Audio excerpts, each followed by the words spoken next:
les berceaux. La vie est ainsi faite. On dit, le monde est grand. On a, comme l'oiseau, des instincts d'émigrants. On voudrait en un jour voir l'Europe et l'Asie. Les ailes font défaut. Prenons voir les vapeurs. Nous fretterons un brick ou quelques bons clippers qui nous emportent au gré de notre fantaisie. Nous cueillerons en Chine, au bord du fleuve Amour, la fleur du Nelombo. Puis nous ferons le tour, par le chemin des eaux, de notre vaste monde.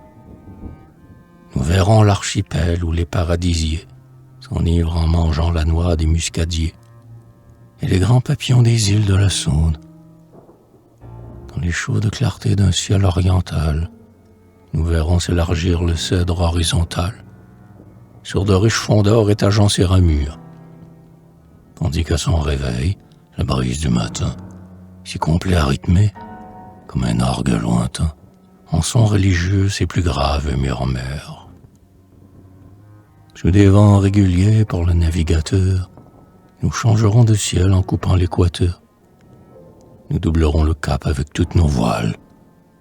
Et, dans la nuit sereine, au large, on pourra voir la croix du Sud jaillir de l'immense miroir de la mer, où rayonne un crucifix d'étoiles.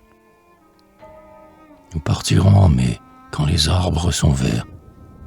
Mais les printemps s'en vont, ainsi que les hivers, et le départ s'ajourne.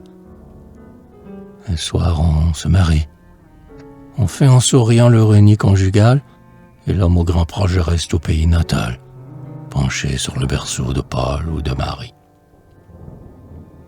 Dans l'oubli de soi-même, on écoute, penseur, et l'oreille charmée, un vieux refrain berceur qu'à ses beaux endormis chante la jeune mère. À cette voix émue, au timbre musical, cadencé en sourdine, on est patriarcal, comme au temps merveilleux de la Bible et d'Homère.